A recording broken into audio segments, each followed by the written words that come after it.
got over here and bought property here back in about 43 or 44. I think it was after I graduated from high school in 45. I spent 2 years in the Navy. At that time, the war was over with. I went in right after they dropped the atomic bomb, and the whole war was all over with it at that time there. In 47, I was back here out of the service, and I've been here ever since,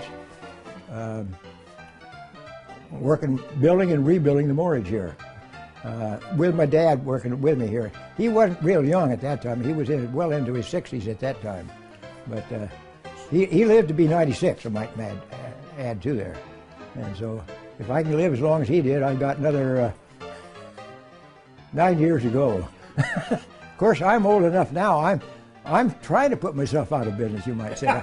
I'm not taking on new boats because of the fact that you get a new boat in here, if they'll pay you a month's mortgage, dump the boat, and then you've got to get rid of it. I've had to get rid of a lot of boats around here over the years there, too.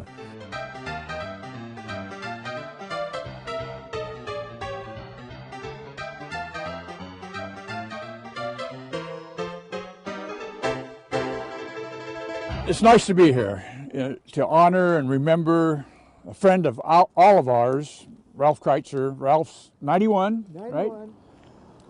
In the early years, Ralph took care, not only took care of us, but took care of our boats. Our boats were like his family. And a lot of us came here with not a lot of money and not a lot of experience in boat work, and Ralph kind of took us under his wing and made sure that we sailed out of here safely, and really was responsible for any success that any of us might have had in the fishing industry. And I'm not sure he's received enough credit for that. So, Ralph, we're just real proud to be here today and thankful for everything you did for us in the past, which was a lot, personally. And I think the rest of the people here could say the same thing. So, anyway, let's give Ralph a big hand for everything he's done for all of us. And I think, Bud, if I'm correct, Ralph donated the wrecks to the Port of Toledo. Is that correct? Right. And you're going to rebuild it. And yep. And we're going to keep it authentic, same colors. We might even have to put numbers on it, though, Ralph. Ralph, before we launch the boat, would you like to say a few words? No, I couldn't say anything. Oh, come on. Tell us about the wrecks. Well, that was about 51 years ago when I built it. Built it right out here. At that time, there was a lot of steel boats being built around here. And, well, it's been used for a lot. Well, it kept me in operation here the whole years I've had it there. Before building the wrecks, me and my dad, we built a little small 4/8 suction dredge here, pipeline dredge. Dredged this out and made the moorage here, and filled in the land out here too. Which nowadays you couldn't even do that without the main permit because you couldn't get to the place with it. Right. So, DSL's his favorite people. Tell us about wheel washing. That's illegal. well, I like it. It kept me in business there for many, many years because I was wheel washing for it there. I've got a steel wheel on that boat right now that's got hardwood all over it there. And I had flooding tanks in the thing so we could sink it down, where it draw a lot more water, flush the mud out of here. Which nowadays that's not considered illegal at all. And Well, it's a family secret. yeah, that was a secret.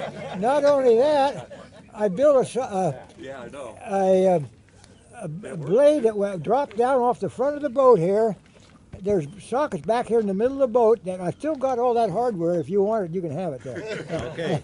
and it's a blade that I could drop it down and push against the bottom of the river, blow the mud out behind me. Yeah. And that went on for many, many years here. During the hours of darkness, Ralph? Pardon that? During the hours of darkness? Mostly during the hours of darkness. Yeah.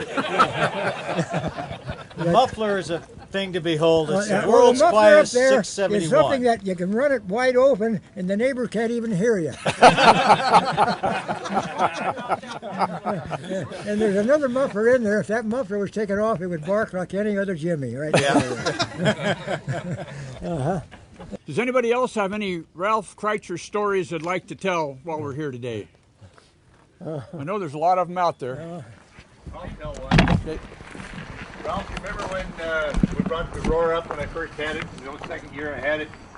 You taught me how to take an engine out, and you built me a fuel tank. And I didn't have very much money. I think I was like $400 for a 400-gallon fuel tank or something like that.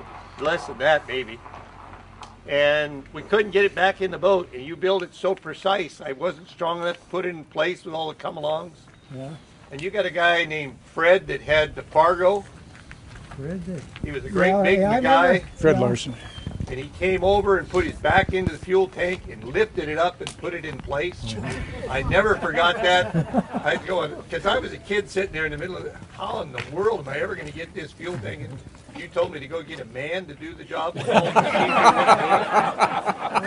Manual labor, sometimes that's the hard way you got to do it.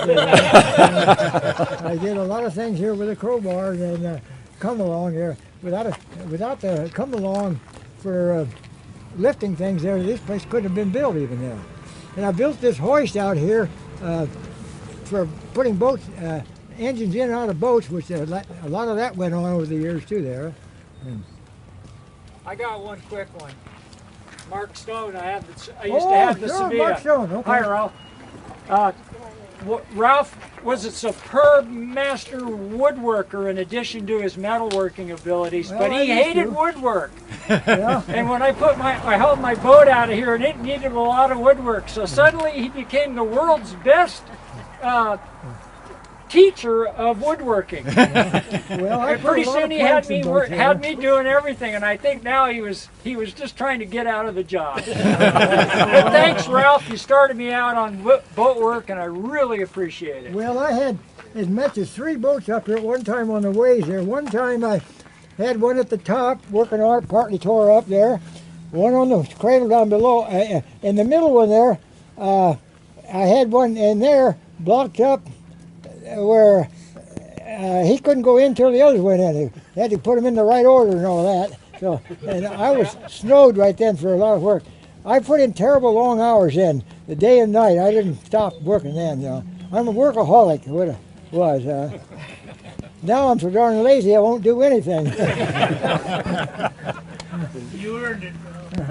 I think Don Brown, who lived across here, and Ralph got to be friends, and we all know that there's a number of ways of doing something. There's the easy way, there's the hard way, and there's Ralph's way.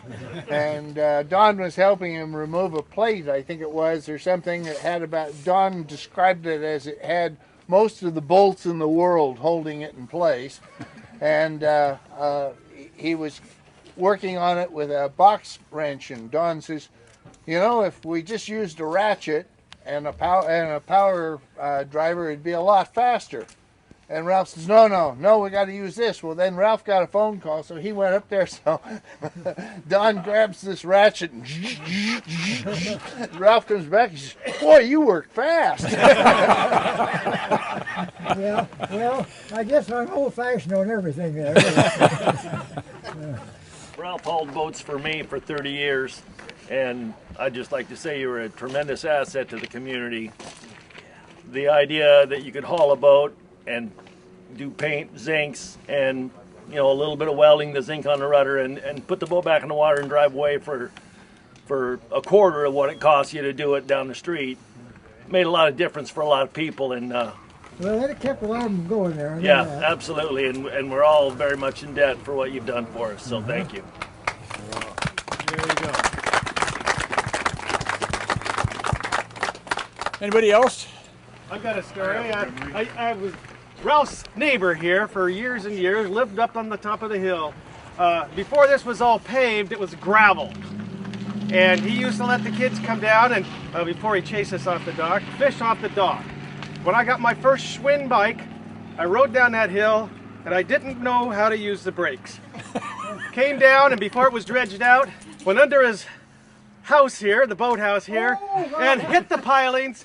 He looked down there, finally grabbed me, grabbed the bike and pulled it out, shook me off. I had a big knot on my head, called my mom, and my mom came down and got me. So I thank you for saving my life.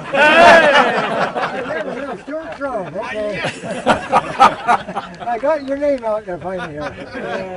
That's great. I